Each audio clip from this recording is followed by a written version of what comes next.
Kratos was not the only one in exile for the past few years. The studio behind the Greek hurricane have been absent of late. With an entrance fitting of a god themselves, they have thrust themselves firmly back into the spotlight and public eye with a triumphant return to form. With guidance from Corey Barlog at the helm and the broad collection of talent within the studio from across the globe, this is much more than just a technical showpiece for them and the hardware. Kratos is back, but leave your expectations at the door, as nothing can prepare you for the events that unfold. God of War may just be the most biblical resurrection we have ever seen. Let me show you why.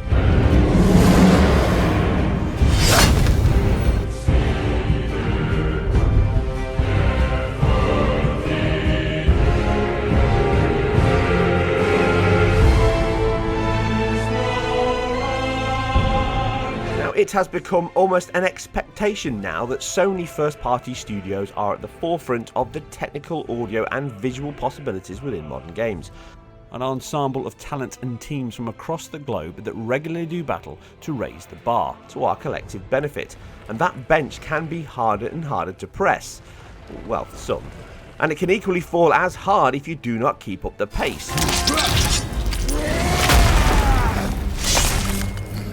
Now, Santa Monica Studios were amongst the very best on the PlayStation 3 and left that generation, in my opinion, with two of the most technically and artistically impressive games shipped on that complex hardware, proving that it was not only Kratos doing battle against immense odds. They have been suspicious by their absence during the PS4 era, publishing some other titles and shipping a remaster, but we've yet to enjoy the fruits of their labour until this week. Now, from the moment the game starts, the leap from one generation to another is obvious. The model of Kratos himself is front and centre on just how big a leap that really is. All the subtle improvements add up: higher quality textures, PBR based material shading, and the quality, accuracy and coverage of the lighting and the subsequent reactions to all those elements leave you with an in-game model that exceeds anything prior, even in-game. What left the last generation as a high point has already aged far more than the lead himself. Something equally present as the astounding details and fantastical world you are transported to in the game, from dense foliage that reacts to movement as you slam the poor fool sorry enough to cross you, to the expansive vistas, light-starved caves and all manner of dreamlike environments, leaves you in no doubt that they have gotten as close to the concept artist's vision as possible. Volumetric lights are spared no reprieve to enhance many of these areas, as is volumetric fog as it floats inside caves or across streams. Light bounces colour and breaks through trees that juxtaposed a peaceful serenity against the harsher and more desolate moments. The beautiful sections can also fool you into a false sense of security, but they can allow you the time to admire the effort poured into them. Scale is present with you able to admire and appreciate them much better from this new single shot and closer camera. But each tree bark, weathered stone face or worn wooden floorboard looks to have been painted on your screen from a real location. Polygon count has increased, but they've used it wisely, not swamping them across objects, instead balancing that load and certainly being far more conservative relatively with the culling. Occasionally you can see points that show this, and Kratos' dome is a good point. Vertex edges can be seen if you really squint and look hard enough, but don't concentrate on the dome or you'll miss all that heavenly glory.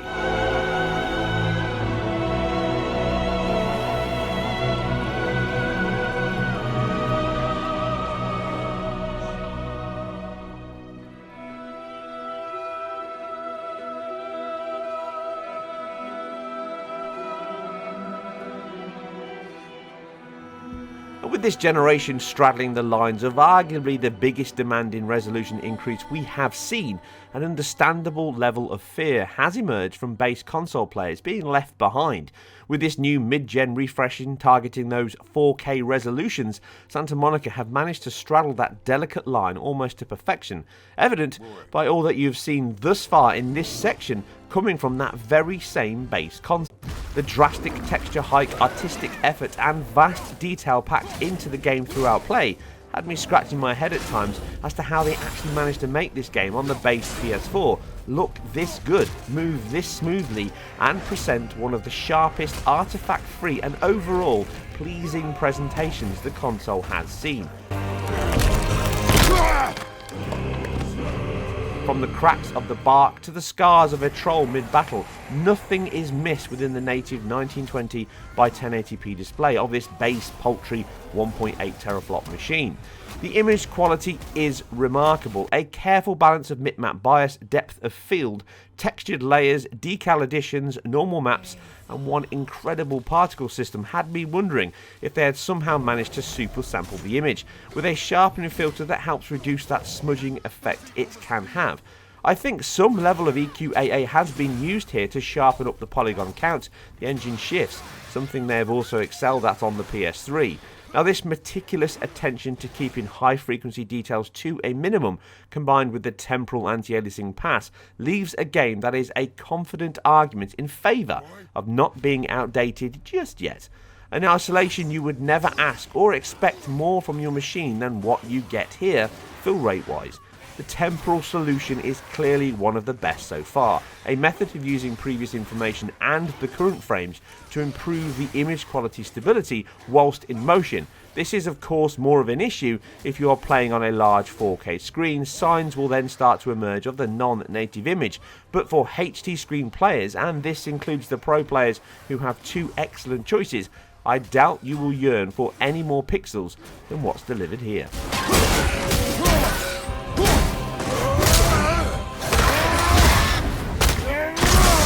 Staying with resolution briefly, for the Pro, this offers two distinct options that have become a stablemate on first-party titles, and some third-party ones. Performance mode delivers an identical image quality, effects, setting and resolution as the base PS4, but the extra GPU headroom is put to good use here by ramping up the performance levels.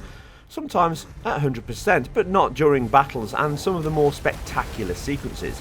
You can check out my separate performance video where I cover both Pro modes and the PS4 across some stressful sections to answer any qualms you may have on this side, and it's completely spoiler free.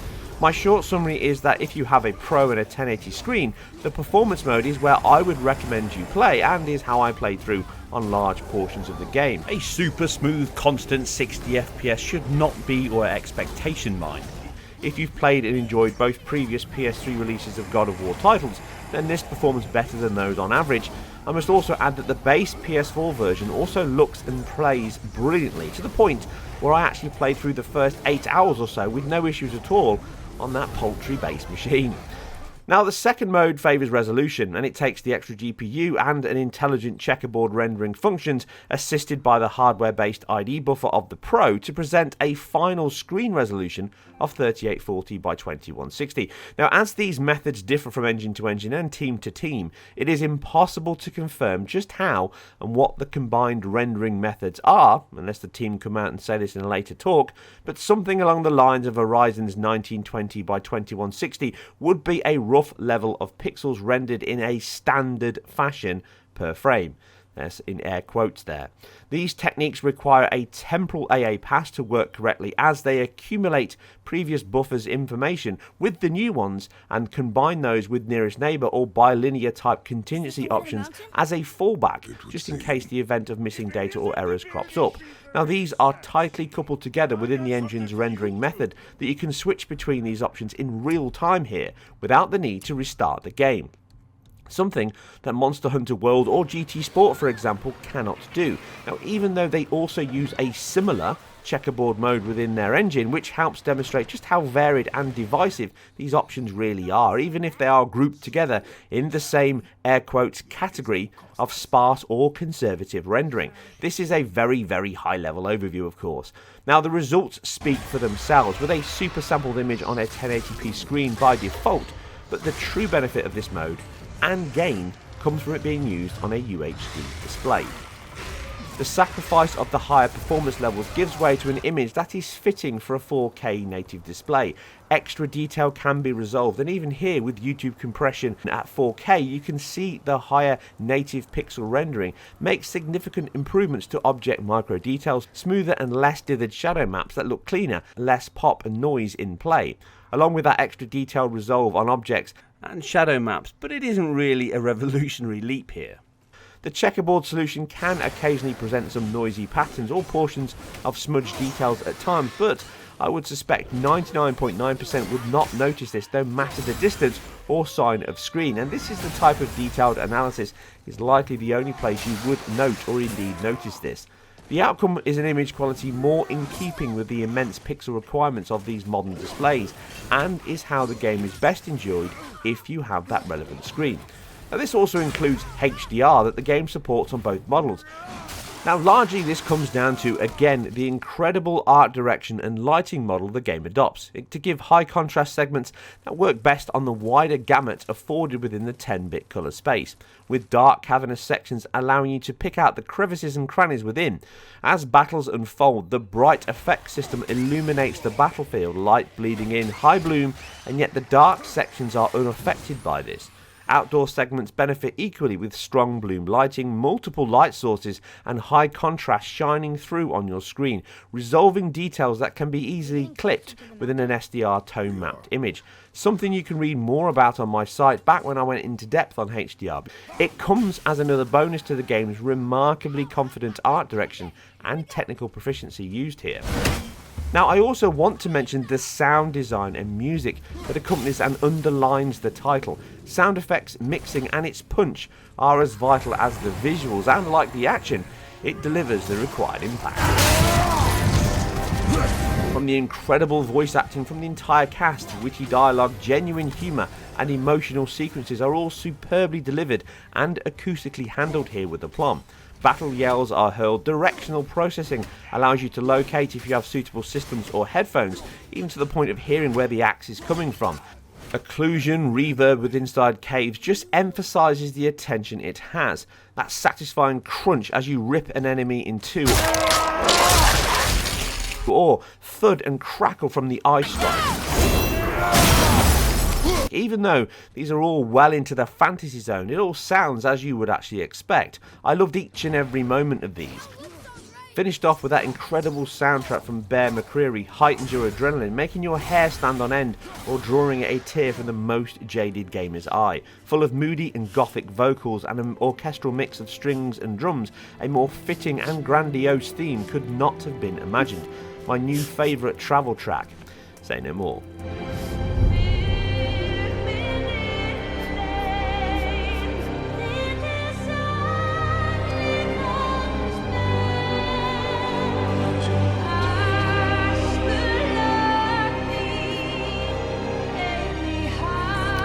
Now the game's style and delivery as a whole is one that appears to have been driven by the artists and director over having technology in for the sake of it. Now that's not to say that technology is not used very impressively here.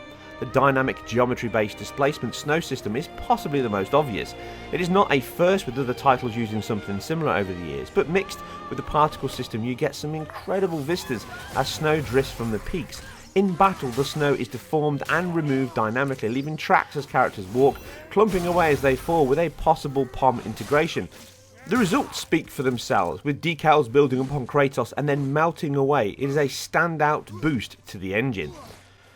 Now another one is the incredible hair and beard rendering the team added to their in-house engine, a requirement born out of Atreus looking far too ill without hair. It has genuine depth and volume to it, and individual strands and movement as hair moves with character motion, various designs and heavy use across the title itself demonstrate the solution is now a very versatile one. And the sight of Kratos standing on a mountain edge admiring his own destructive wake, beard wavering in the wind, is a true sight to behold. The only close shave here is on his bonds.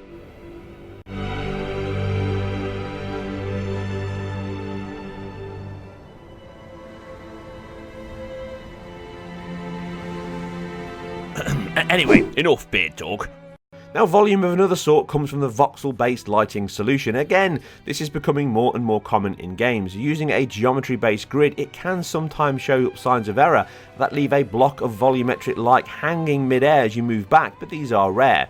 The solution is not limited to screen space, which allows light to stream in from above and through areas with a natural and impressive look to scenes that can be enjoyed from any angle, and no emitters causing issues as they move off screen. And talking of screen space, reflections do at certain points adopt SSR, but by and large they use cube maps mixed with light and image proxies to allow local reflections to appear accurate. Some form of cube map warping allows these to work in many cases, but as is always the case with a probe-based cube map sample, you can notice the errors and lower resolution of these at times, specifically on high reflective surfaces, but it's a minor blip. Other areas of manual adjustments and placements can also be noticed. The game uses subsurface scattering on skin and objects, a common requirement for PBR-based material systems. Some easier methods can overlap a glowing decal or texture to emulate the effect, such as on Kratos' ear in a section when he's near a bright light source here, such as the fire. But there's other areas where you can see it with the camera frustum moving and the light being emitted through a flag or emulating that light penetration. Now I am aware I'm edging way into the nitpicking realms here though. Something as vast, expansive, dynamic and non-linear as this title, yes trust me, really is incredibly non-linear when you start playing. 100% perfection is simply unrealistic, but they draw damn close. Now, shadows have long since been an expensive and troublesome problem to resolve within real-time rendering, and even though the solutions here are very good, many of those widespread issues remain and will so until we see more ray trace solutions creeping in alongside reflections. It uses a decent cascade level with filtering applied to them from a good distance out, equal on all machines just like the LOD. Dynamic shadow casting lights are also used in places with them shifting the atmosphere accordingly. These are again of a decent resolution quality as they cast over crevices and objects equally. It is also a good way to spot the resolution boost the res mode offers, which includes a bokeh sampled shape on inner light seeps. Bokeh shapes are also used in the game's post-processed depth of field, which adds a sense of scale, focus and overall cinematic flair and the look during the game's plentiful cutscenes, all of which are 100% real time. This is all the more obvious as another technical first is the one-shot camera system, as long as you go through the game without dying, which obviously will not happen with this game, that's for sure. Be it action, battle, cutscene and all the expansive world you get to explore, no loading or cut ever happens, a magnificent feat that really adds to the up-close and personal tale the game is going for. Now another technical boost that does not get as much attention is the AI from Atreus. Your little boy is a valid member of the team. I'm confident Naughty Dog may have shared some of their techniques from The Last of Us, but here Atreus can explore, solve puzzles and fight alongside you without ever feeling like a hindrance. The collection of problems he solves and manages from pathfinding, combat and helping with clues. What does it say? As we are, we two, we three. Boy. Sir. There's a Yutnar settlement ahead. Yutnar. Giants. You can read the writing. Some. Now obviously Kratos could also read this. It's actually hidden inside the journal if you look close enough, but unfortunately it's not written for daddy eyes, so you can't really see it. And again, is it even written for human eyes?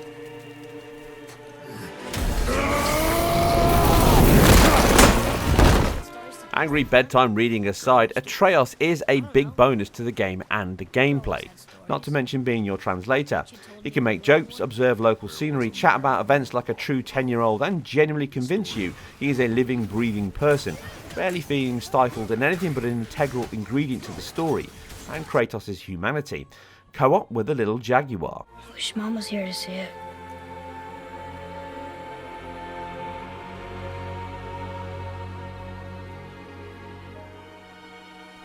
Now he also portrays another feature, animation, more specifically fluidity of movement. Now IK solutions help drive the grounded movement of characters in games, but the natural bend of arms or sway of a body all need to come from the animation team. Most large scale games all create full skeletal meshes or rigs for the characters, which are then skinned with the relevant textures, details and anything else on top. But to move and animate these characters they use a combination of pose space deformation or shape keys along with standard motion. Now this motion capture also feeds into this from the cinematics and the fighting. Shape keys are a skeletal driven animation system that allows joints to bend, turn and twist with a greater level of accuracy and are another tool in the animator's toolkit. As you see swipes and swings from enemies or climbing over a rocky surface, you can almost mistake the entire animation set in the game as motion captured itself, which just underpins how successful they have been to integrate this into their engine and how seamlessly everything blends together. The combat and the axe is where you can really appreciate the leap in this regard. It's very easy to take for granted and drives the excellent and satisfying melee system in the title, which is a technical subject to touch on. Just watch how many tiny touches are in something so simple as the axe. It spins through the air with the weight affecting its trajectory. Hitbox markers on enemies can be manipulated as you knock them back with a head strike or freeze them in place. Thrown using R1 button gives a spin that can knock foes off their feet aimed at their legs, and you can move in for a more personal chat. Mixed in with the extra abilities you unlock and that core feature of retrieval is simply majestic and supremely well realised here.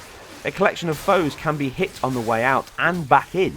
A shielded enemy will deflect it but pull back from behind. You can control how this moves by walking around the battlefield. You can take them off guard, fast strike and retrieve, counter attacks from shields, dash, freeze. It expands so much that you start to feel like a god, even without that rage mode.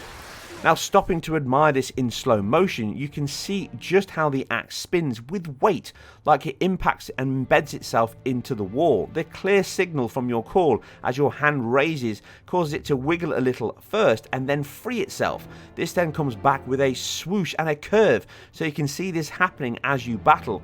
In fact, that return cycle becomes an integral part of your combat movement, and then that sudden jolt of your arm as you catch it ready to strike again. This multiplexed attack system integrates incredible animation, physics, and can be strung together in so many ways to make the combat feel unique, tactile, and so damn awesome looking. Certainly one of my favourite combat systems in any game at this point. Incredible work. Special mention must go to the fact that they don't allow animation cycles to run to the end. You can actually be mid-action and then change your mind, move, flip, defend. It gives you time to react and makes the issues where you think the game's just got you killed more your side than it. It's an incredible combat system, so tightly woven into the animation system.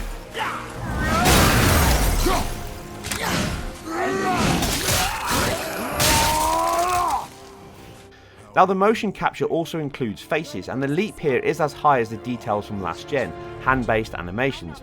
Now, although impressive, they now stand out compared to the subtle details you can pick up during these sections. Muscle movement of scowls or the wiping of a cheek adds so much to the acting and emotion portrayed during these sequences. But it would be hard now to go back. It's easily up with the best thus far this generation, and the fact even non-human entries still portray the same level of details and emotion is equally as remarkable. To cap this list of incredible techniques and art packed into the game, destruction is another string to that bow. Although far from all-encompassing, many elements of the world can be destroyed and broken through and crumble during battle. It simply increases the believability and construction of it, as it can break into chunks during the epic battles that ensue, alongside the puzzles also using elements of this organic granularity, which only makes them natural to solve. It stands as a prime example of the symbiotic relationship of tech and art that Santa Monica have perfectly manipulated here to magnificent results.